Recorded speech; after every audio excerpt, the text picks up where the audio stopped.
Before we begin, take a moment to like this video, subscribe to the channel, and turn on notifications so you don't miss more untold stories from behind the world of music and fame. These stories go far beyond headlines and hit songs. They are about real people, real emotions, and hidden pain. Today's story is one of love, loss, and survival. A story that inspired legendary music but came at a devastating personal cost. This is not just about fame.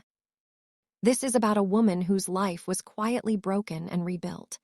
Stay with us until the end, because the truth behind this story is deeper than most people ever imagined. A different kind of love story. Some love stories shine brightly under cameras and applause. Others burn slowly in silence, leaving scars that never fully disappear. Pattie Boyd's life belongs to the second kind. To the world, she was a beautiful model and a muse. But behind closed doors, she lived through betrayal, loneliness, and years of emotional pain. She inspired two of the greatest love songs in rock history, yet her own life was filled with heartbreak. For decades, she carried that pain quietly, hidden behind grace and elegance. When she finally spoke, the truth shocked everyone. Her story was never a fairy tale.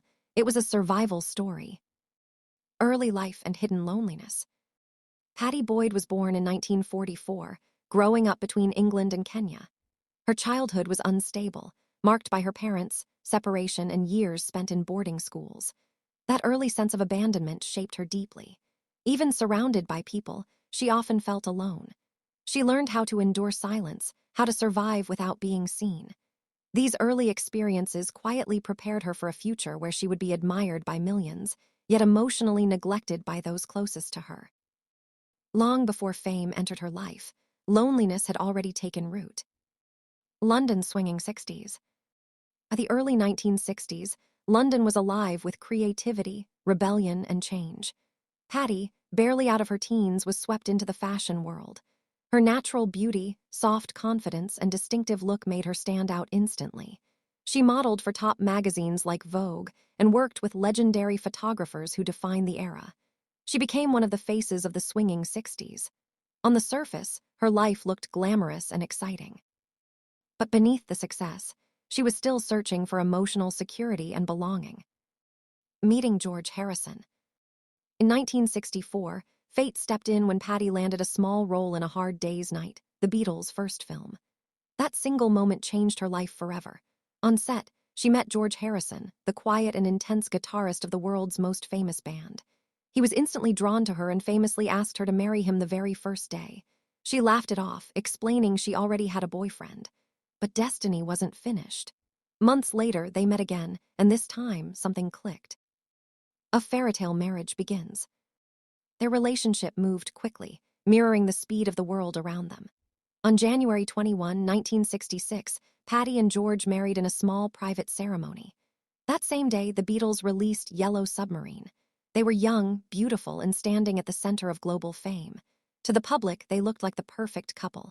George wrote love letters to her while touring. Pattie waited for him, believing she had found her forever, but cracks were already forming beneath the surface. Fame, spirituality, and distance. As the Beatles' fame intensified, George began to change. He grew distant, searching for meaning beyond music and celebrity. By 1967, he became deeply involved in spirituality and meditation, traveling to India and immersing himself in new beliefs. Pattie followed him, hoping it would bring them closer. Instead, it pushed them apart. George withdrew emotionally, spending hours chanting and meditating. When Pattie tried to talk, she was told not to disturb him. Slowly, she became invisible in her own marriage. Betrayal behind closed doors. Their home grew quiet, filled with absence rather than love. George spent long nights away, surrounded by admirers and temptation. When Pattie questioned him, he dismissed her concerns. But she wasn't imagining things. Affairs became rumors, then realities. The most devastating betrayal came when she discovered his involvement with Ringo Starr's wife, Maureen. It wasn't just infidelity. It was humiliation. Pattie confronted him in tears, but instead of remorse, she was met with laughter. Something inside her broke that day. Eric Clapton's obsession. While George drifted further away, another man was falling apart because of Pattie. Eric Clapton, one of George's closest friends, became obsessed with her.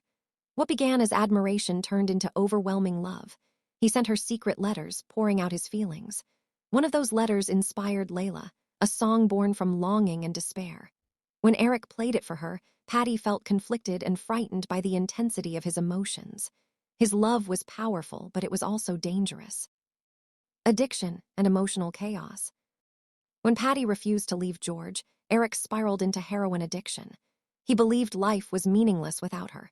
Meanwhile, George's affairs continued, destroying what little remained of the marriage. By the early 1970s, betrayal had become constant. Pattie felt trapped between two broken men, both unable to give her the stability she desperately needed. The emotional toll was immense. She was admired, desired, and celebrated, yet completely alone where it mattered most. The marriage ends. The final blow came on New Year's Eve in 1974. George left her behind before a party, telling her coldly that they should divorce that year. Pattie drove alone through the fog, realizing the marriage was over. Years of love, loyalty, and sacrifice ended with indifference. She tried to distract herself with work, but humiliation followed her everywhere. Even among friends, she felt exposed and broken. The woman who inspired something had been discarded without mercy. Choosing Eric Clapton. After years lost to addiction, Eric returned sober and determined. He promised Pattie love, loyalty, and a new beginning. Exhausted and emotionally shattered, she finally left George. With Eric, everything felt intense and alive again. She traveled with him, watched him perform Layla night after night, and felt wanted again. But that world came with its own darkness. Alcohol replaced drugs, and the cycle of distance quietly returned. Love songs and hidden pain. Eric wrote Wonderful Tonight for Pattie, a song the world embraced as pure romance. But behind the melody was a fragile reality. Their life was filled with drinking, jealousy, and emotional neglect. Pattie wanted a home and a family. Eric wanted escape. She once again found herself waiting, watching another man drift away while the public celebrated their love story. The songs were beautiful. The life was not. Marriage and false hope. In 1979, Pattie married Eric, hoping marriage would finally bring peace. The wedding was attended by rock legends, including George Harrison himself. To outsiders, it looked like a triumphant ending. But inside, Pattie felt uneasy. She sensed that she had traded one kind of heartbreak for another. Addiction, infidelity, and emotional instability soon resurfaced. The patterns she thought she had escaped returned stronger than before. Infertility and deepest loss. Pattie longed for a child, something she had never experienced. She underwent IVF treatments, enduring physical and emotional pain. Every attempt failed. As she reached her 40s, hope began to fade. Infertility became her deepest wound. While she grieved, Eric lived another life on tour. Eventually, he confessed he was in love with another woman, who later became pregnant. Pattie watched her dream disappear completely. The breaking point. The emotional abuse reached its peak when Eric, drunk and angry, stormed into her room and threw her belongings out of the window. Terrified, Pattie fled the house. That moment changed everything. She realized love should never feel like fear. In 1989, she filed for divorce. This time, she didn't beg or look back. She had already given too much of herself to broken promises. Learning to stand alone. For the first time in her life, Pattie was alone. No band, no fame, no husband. Freedom felt frightening but also healing. She had to learn basic independence, something she had never known. Slowly, she rebuilt herself. She turned to photography, rediscovering a passion encouraged years earlier. Behind the camera, she found her own voice. She was no longer someone's muse. She was an artist in her own right. Forgiveness and closure. Time softened the pain, though it never erased it. Pattie remained in touch with both George and Eric. Despite everything, forgiveness became part of her healing. When George passed away in 2001, she was deeply heartbroken. In his final years, he had shown her kindness and respect.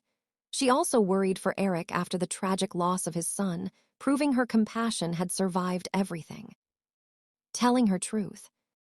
In 2007, Pattie finally told her story in her memoir Wonderful Tonight. Readers were shocked. The woman behind legendary love songs had lived through addiction, betrayal, and emotional abuse.